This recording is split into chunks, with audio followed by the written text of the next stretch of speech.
Hello everyone, Ladislas Maurice of the Wandering Investor today in beautiful Cambodia, and we'll be discussing the CM2H program, Cambodia My Second Home, which is the country's premium residency program comparable to the Thai Elite Visa. Kent, you're the program manager. How are you? Nice to meet you. Very good. How are you? Good. So can you please tell us about the three options to get this premium residency? Because there were recently some changes. Yes, we updated to right now. Currently, we do have three different packages. For the option one would be a pure donation, $50,000 to join in. And then the option two would comes with the same CM2H service plus the appointed projects. And then the option three would be the fixed deposit program. So option number two is real estate. Can you tell us what's the minimum investment? How does it work? Currently, the lowest cost for joining in by using option two would be $85,000. And then the developer will have a buyback after 5 years with $50,000. Okay, so you pay 85 now, and then in 5 years, you're guaranteed by the developer to get Yes. 50. Yes. So effectively, it's costing you $35,000. Yes. Do you get rental income in the meantime? And at the same time, for every year, we'll have a fixed rental income too. Okay, cool. So option number two, generally speaking, not taking into account opportunity cost is more affordable. So for the real estate, it's not any real estate in the country. It's only real estate that's been approved by your program and the government. Yeah, I would say that. And the third option is term deposits. Yes, option three would be the fixed deposit choice for the customer, which starts from $150,000 to $200,000, which comes with different return yearly. $150,000 for how many years? For 5 years. How much do I get it? That you have per year 1% interest rate. And 200,000 for how many years? Starts from 200,000 or also 5 years, and then we'll get 4% per year. In this particular case, it's not you put the money in term deposit at banks, correct? Under the contract that customer to sign to do this option three, the fixed deposit, there will clearly statement in the contracts that to ensure the funding would not be investing on some kind of high risk or portfolio or stuff like that. So to make sure to ensure the funding would be kept safely in the bank account. So how long is the residency valid for? Actually, the whole program CM2H offers a 10 years golden visa. And after 5 years, the CM2H holders can apply for the Cambodian citizenship. Okay, so before we go to that topic, I must keep my term deposit for 5 years, after which I can just take it back. What about the real estate? Is there a specific holding period for the real estate? Oh, actually, no. We don't have any rules and to regulate how long the person have to hold on to that property. It's just flexibility is the most important for all our members. Great. And after 10 years, what happens? Does one need to apply again, or? For right now, the news from the government side, from the General Department of Immigration side would be have the intention to extend, but at the end of, well, maybe 10 years later, right now it's too early to determine is it any extra cost or any how much the customer need to pay on extra. We still cannot say for sure at this point yet. Anyways, I don't think it's a huge deal. You buy real estate, you get a 10-year residency visa, you lock in a term deposit for 5 years, you're good for 10 years. It's pretty attractive as is. Can one include family members? Yes, we do have family package. So for the main applicant, they can choose option 1, 2, or 3.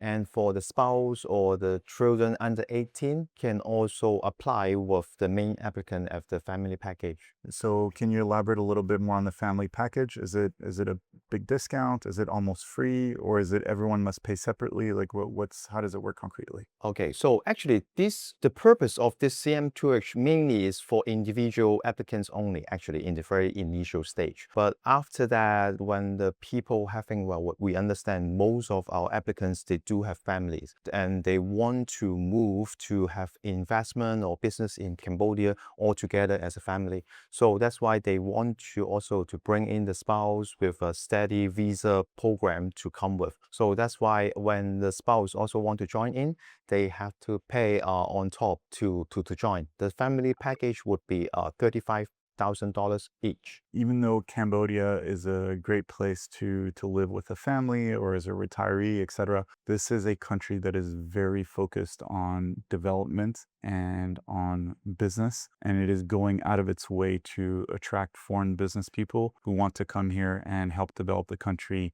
and invest in the country. So it's not just something that you see in the CM2H program, it's also something you see in the passport program of the country. It's also something that you see with regards to all the tax breaks that can be negotiated with the government when you come here with a larger project. You know, those are the sorts of things that are a lot harder to do if you go to Vietnam, if you go to Thailand, if you go to Malaysia, etc. Here, really, it's red carpet for foreign investors. I spend a fair amount of time in Cambodia. I've invested money here as well, and we've become licensed agents for the CM2H program, so we can help you with your application. Yes. Kent, can you talk us through the application process that our clients would go through? Yeah, so sure. let's say I come to you, I say, hey, we have Jonathan. How does it go? Well, actually, the whole process time is not that long. From the very day one until the customer get the CM2H visa stick on the passport, the whole process would be can be all done within 2 months, I would say, because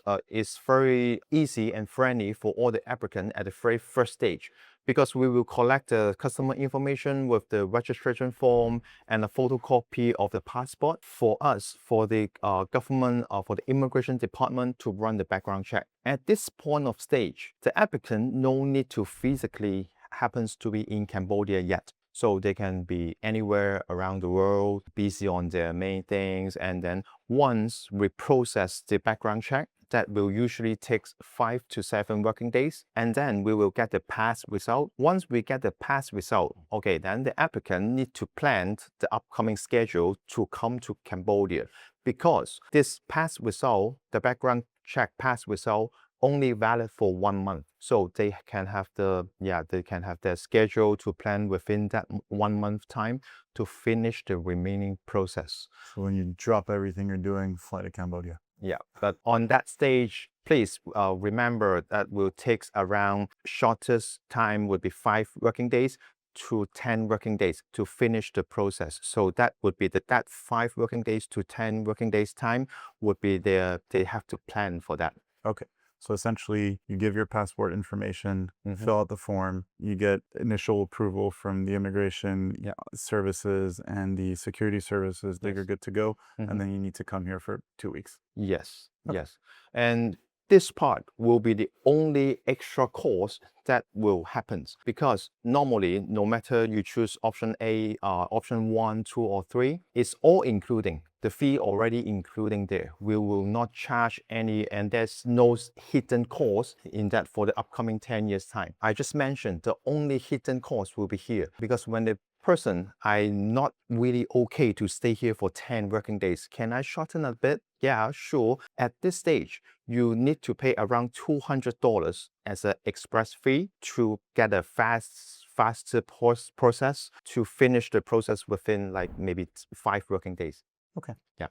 And what are some of the other benefits of the CM2H? Well, for sure, as you also mentioned, this program is targeted to all those investors and for the people who want to do business here. So we will also include to help the CM2H members to register a local company. And we will provide the upcoming 10 years work permit for them. And then we will assist them to open the individual bank account, or if necessary, after they register the company, we'll assist them to open the company bank account as well. At the same time, here in Cambodia, we do have foreign investment law, which means that as a foreigner, you are not allowed to hold the land title. Only the Cambodian can hold the land title. Here in Cambodia, we also have trust law. As a foreigner, while setting up a trust account, can use the trust account to hold the land title for investment, of course. Okay. Yeah, so the trust service we will also provide. And at the same time,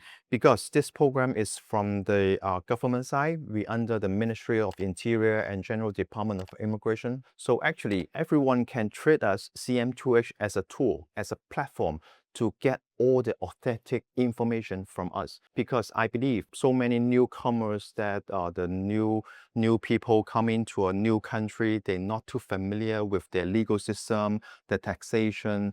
Then this is our jobs to provide some authentic parties or institutes to give some advice for our CM2H members. Cool. So concierge service. Yes. Look, and I have to say, speaking from personal experience, banking in Cambodia, which this visa enables you to do very easily. Banking in Cambodia is a real pleasure. The banks are easy to deal with. The apps of the banks just work flawlessly.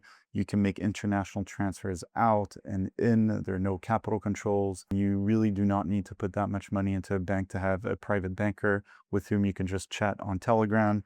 So whenever money comes from overseas, you just send in the documents and then you're good.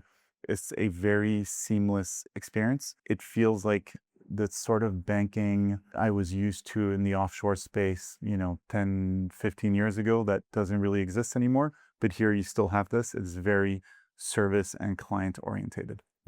Yeah, so actually nowadays in Cambodia, we've become a cashless life already. In our pockets, we don't have any money, not necessarily to keep too much cash in the pocket. We all use the mobile app to do all sort of payments. Yeah. And on the other side, you can still go around with a lot of cash. You can withdraw millions in cash from the bank if you want. It's not a problem.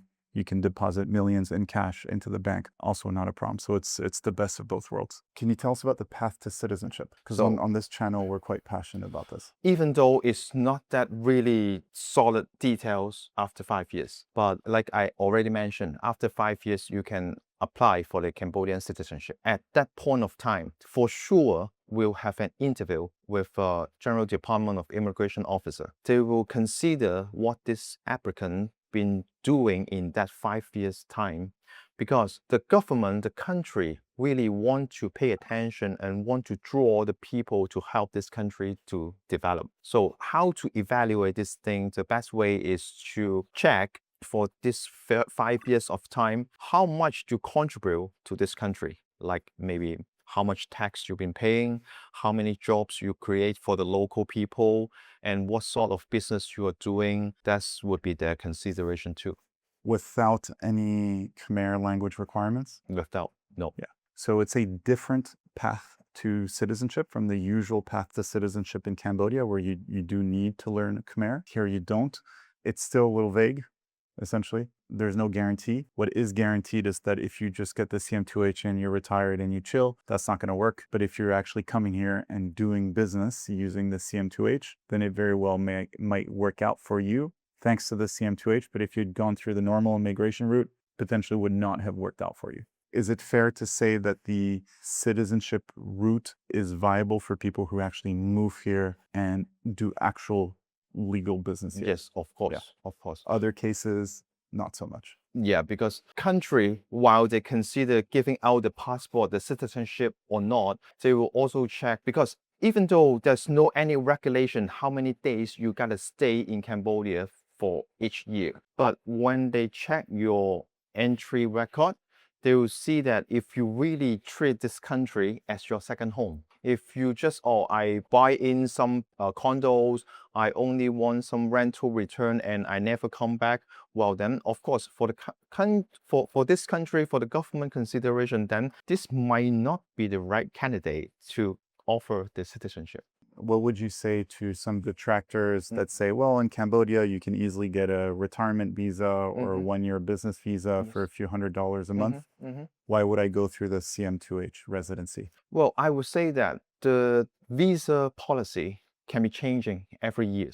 Since the late 2025, the business visa policy already been tightened up for the people, which could be very easy to get the business visa on arrival before. But then right now, it's basically a no for the people to just walk into the immigration counter at the airport and then say, I want to get the business visa. No, sorry, you cannot do that anymore. So which is why I mean that while the person want to be living and then to do business investment in Cambodia, I believe all those people, they want to ensure that they can stay here for a long time.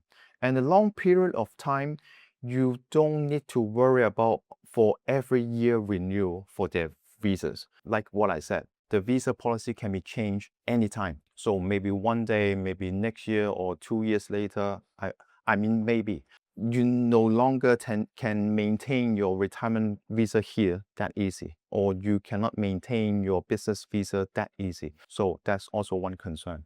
Yeah, that's fair. Look, retirement visa for $300, easy year-long business visa for, $500. That's bound not to remain this way.